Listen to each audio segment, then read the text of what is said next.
I'm just really sad, honestly. I'm trying not to cry, actually.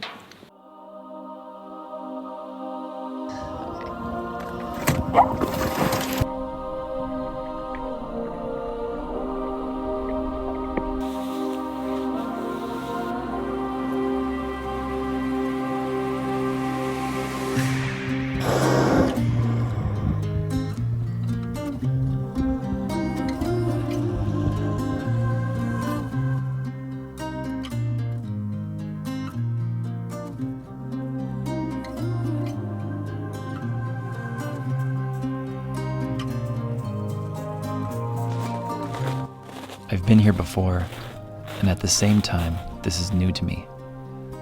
I was born here, raised here, then taken away from the mountains, the ocean, and the rainforest of this magical part of the world at 12 years old, and forced into the desert, dry heat to fend for myself with a new family and a new life. I returned here to find my strength and original chi. I get energy and longevity from the wild nature of this forest, this ocean, these mountains.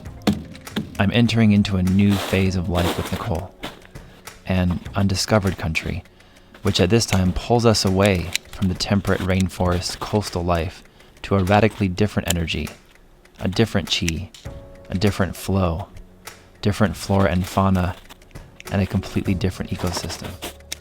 All of life is about yin and yang. Everything is yin and yang. Night is only night because the day nears. If you are experiencing pain, someone else feels pleasure. Man and woman, rising tide and receding tide, cold and hot. My introverted nature is balanced by Nicolle's extroverted nature. We bring out the best each other has to offer because we are yin and yang. Our balance and humility brings blessings from the earth, from the universe, from God.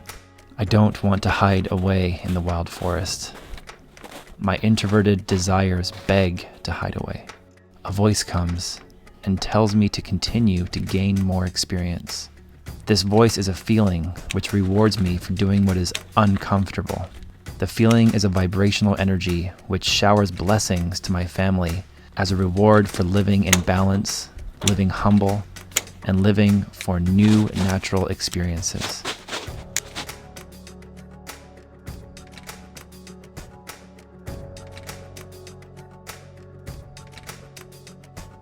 This vibration has told me not to hide away. Ride the wind, Jake and Nicolle. Find the gardens of Eden, which still exist if you have the fortitude and adventurous spirit to find them. Your eggs cannot be in one basket. Don't abandon your roots, but be willing to walk outside and broaden your horizons.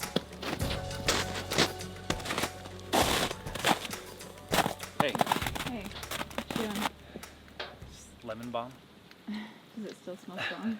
It smells amazing. I'm just really sad, honestly. I'm trying not to cry, actually. Why are you so sad? Why? I just don't think it's smart of us to be all willy-nilly about, our pregnancy, your pregnancy, and be so remote and so isolated in this third trimester.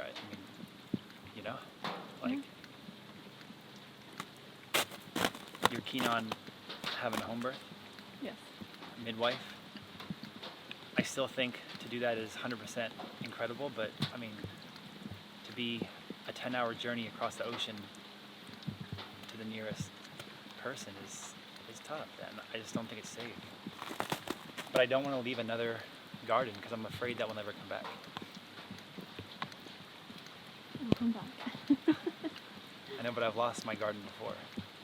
It's like losing an arm, everything's covered in snow, and I just want to prune and plant and put up the greenhouse and plant the rest of the 100 fruit trees, and I'm afraid that we'll go have a healthy baby, but then we won't come back, and this place will just be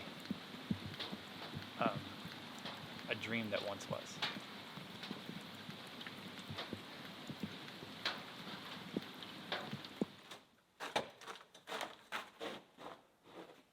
There are 4 seasons. The trees know how to change. The animals know when to migrate. Summer grass, winter worm. Give your unborn child a life which is indicative of that balance. Ride the wind and make your home gardens of Eden with oceans in between them. I'm afraid. I'm afraid to lose my garden again. I'm afraid I'll never come back here. I'm afraid this place and these past 3 years will be only a dream, a figment of my imagination.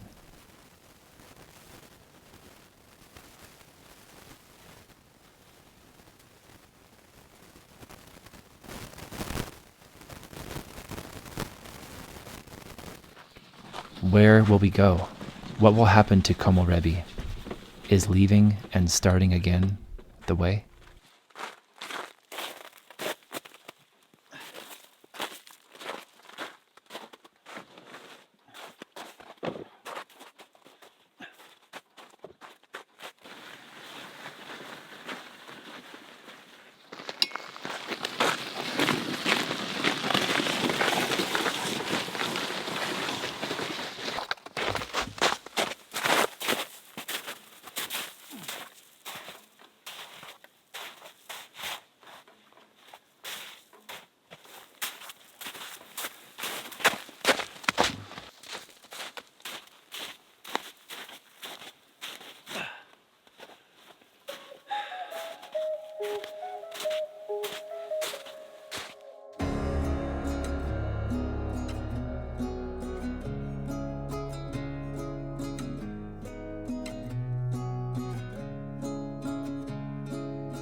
Hey, Hey. it's our last sunny day on the water here. Yes. It's pretty cold outside. It's like 0. It's really cold. You want to get in the water with me? Nope. It's warmer in the water, I think, than it is outside. Did you see Puma looking at this little island here? I'm going to go over there and just see what kind of ocean life we can see underneath there. I see lots of bull kelp and a nice little sea otter there. And we just saw a pod of like 7 orca spouts, And then we lost him. which scares the hell out of me because they can be like, look, they can be just anywhere out there. But I'm gonna go down there a couple dives and see if we can get some ocean life for dinner. I would be diving with you, but I can't fit this big old belly in my wetsuit, so. We can just cut a spot for her belly in the wetsuit, just right there, and they can stick out. Then I would freeze. Then that like defeats the purpose of having a wetsuit on, because then water's getting in. So anyway, we'll see Dad suffer in the cold, huh? Just ready. Mm-hmm. Do you think if an orca did come, I look like a seal? Because that's. I hope not. And then they'll really want to eat you. Yeah, I'm sure. Like even if the orca were being nice and playful, just like wanted to have a little taste test of my leg or maybe a little bit of a ride. Any of that equals death. You know, for me.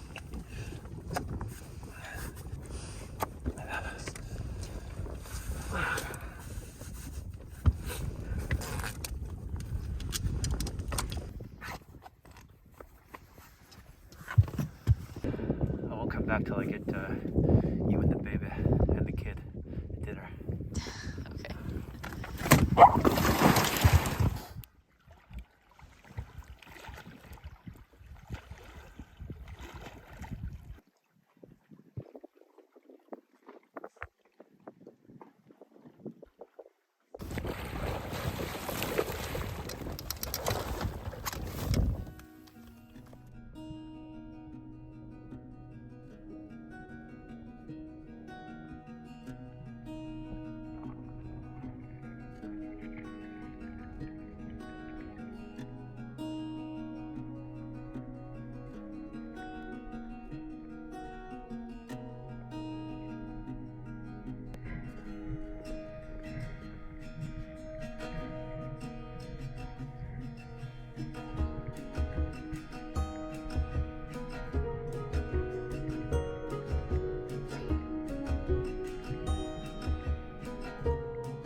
Yep, it's cold.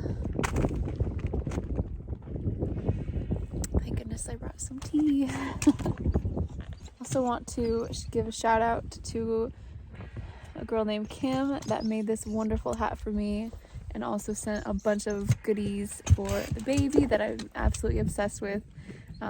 I go through the whole box on my other channel, Nicolle Off Grid. I'll show a little bit here, but thank you so much, so much, Kim, for these wonderful crocheted items for the baby and for Jake and I absolutely blown away, and I love every single piece in that box. It's wonderful, so thank you.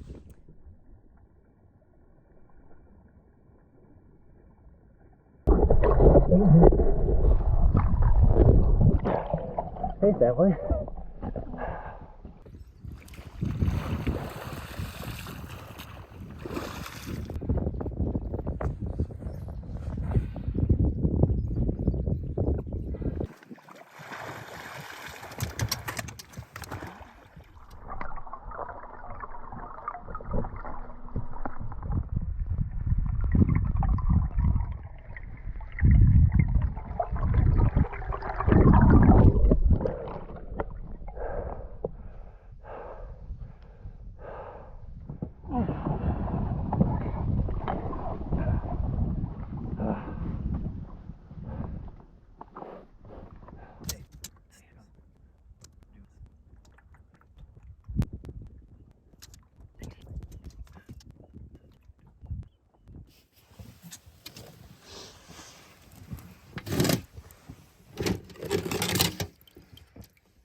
This one's picturesque.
They smell really good.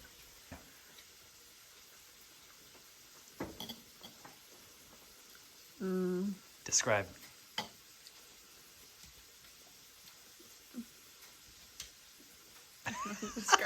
That says it all right there. It's so good. I'm trying to like find the words.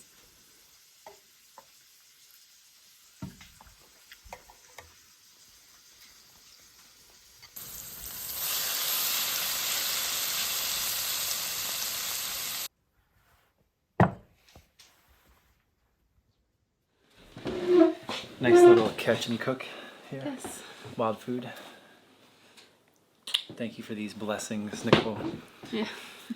And some potato bisque soup here. Mm-hmm. Oh, it smells really good.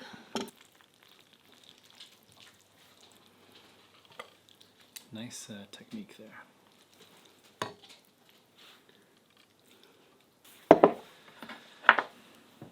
So we're going to try the scallop roe, huh?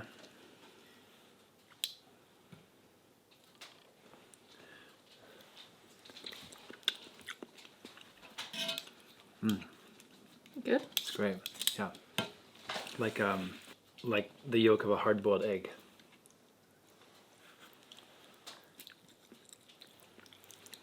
Kind of like a linguine pasta with clams, but scallops instead.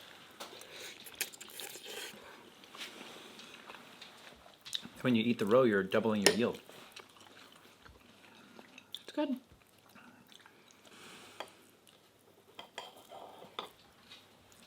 I think Gordon Ramsay would not send this one back. He would like this one. You think? Mm-hmm. I think it's great. And the blue spotted seal said goodbye. Yeah, good. It's my boy Blue.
I'm smelling like seaweed in here for the last like week.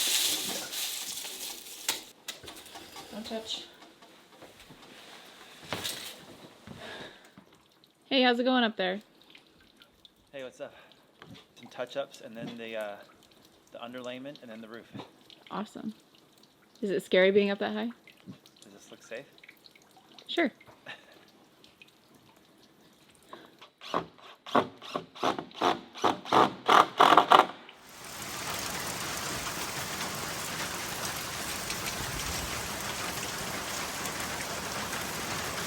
Second trimester update and just kind of seeing where I'm at, how my second trimester went, and maybe a little extra stuff in there as well. First, let me show you guys the baby belly because it's big. There it is in all its glory. It is getting pretty big. Tomorrow I will be officially 30 weeks, so I'm couple weeks into my third trimester. So I know I have more growing to do, which is just bizarre to think. It's just crazy. The human body, the female body is just so incredible, and the more that this pregnancy carries on, the more I learn. It's just so fascinating, and I know once I start breastfeeding that it's gonna be a whole nother thing, and it's just so magical. The female body is just incredible, creating a life. It blows my mind. My third trimester tea blend that I'm drinking, which is raspberry leaf, nettle, rose hips, and red clover, is just in this one. I threw together. So yeah, cheers to a good cup of tea. So I have noticed the last couple of weeks my belly becoming a little bit more itchier. I know that comes with, you know, the skin stretching. So I did make myself kind of like an itchy belly body butter. And I'll show you guys how I made that. It turned out okay.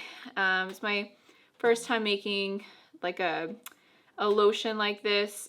Two things that I would definitely do differently with this recipe is add essential oils. I don't know why I didn't think to add some kind of fragrant to it.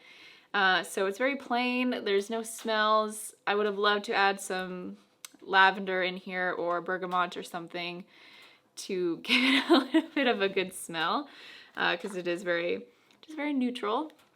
And I didn't have any beeswax, so I didn't put any beeswax in it. So I noticed that it melts really easily. If beeswax was in it, I think it would be more of a solid. Obviously when it's really cold in here, or if I have it outside, then it hardens. But being like by the wood stove, or if it is really hot in here, then it tends to be a little bit more creamier. But overall it works really well. Every time I feel kind of an itch coming on, I'll put it on and it's gone. I also still use shea butter. I dry brush my skin still probably every day before I take a shower, which also helps. So this is just kind of like a little extra bonus that has a bunch of good stuff in it, which you guys will see right now.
Another thing that Jake and I have been doing, which has been such a blessing, is we got a fetal scope. So I'm not sure if I talked about the fetal scope yet on this channel or on the other channel. I can't remember. But anyway, this has been so much fun. So Jake and I haven't gone to any ultrasounds. We don't plan on doing any ultrasounds. We did use a Doppler in my first trimester when we met with my midwife to hear the heartbeat. So it's the only like high-tech technology that we've used is that Doppler. And so being here away from my midwife, we really wanted to hear the heartbeat. And so she recommended to get a fetal scope. And these are so much fun. It kind of takes a while to kind of really get used to it, you know, to pinpoint where the baby is. But it's been kind of like a fun little family sesh that Jake and I will do, not every night. I'll do like once a week. We'll pop these in, and when it's really quiet, because if it's raining, it's really, really hard because it's so loud in the yurt. We'll lay on the couch and we'll try to find the baby, and once we do, we'll count the heartbeats and we'll record it and try to see if the heartbeat's different the next week. And then we make guesses, oh, if it's a boy or a girl, because the whole heartbeat thing.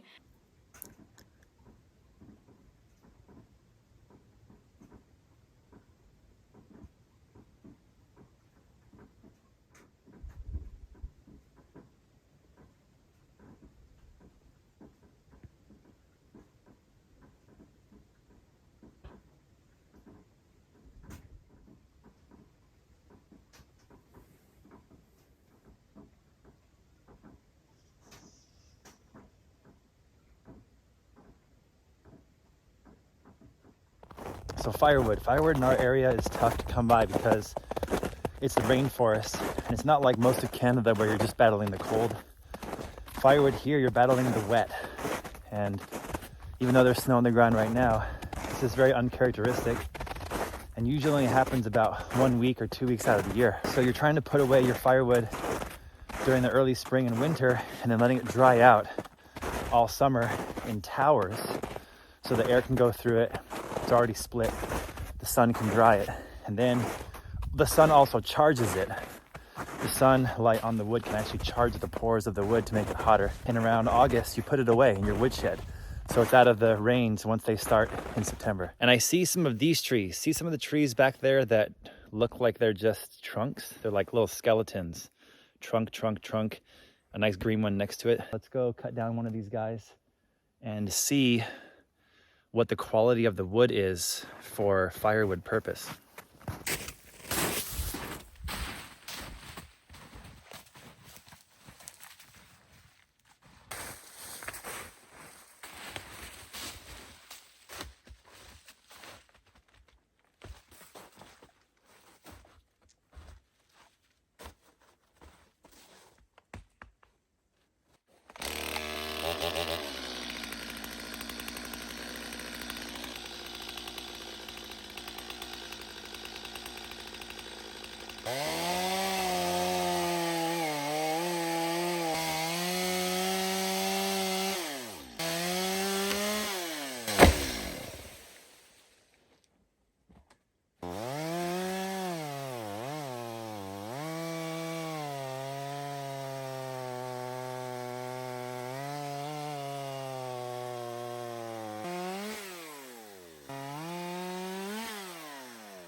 I don't know, it still looks pretty fresh, pretty wet on that one. How about that?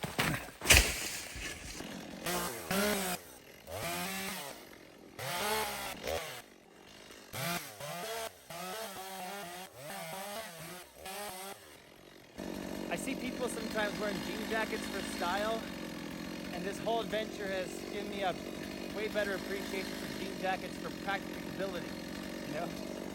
They're literally protecting me.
If only there was a place we can go that would be in nature.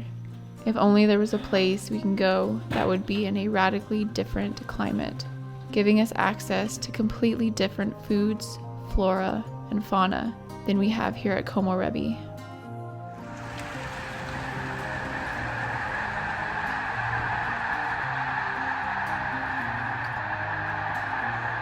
If only there was a place we can go that we owned, a sort of bug out location. And if only we could be free of oil and gas and travel between these two worlds using only nature, the ocean, the wind.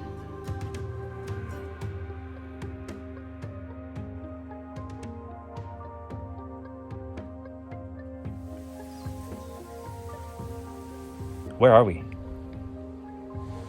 This is our tropical bug out property.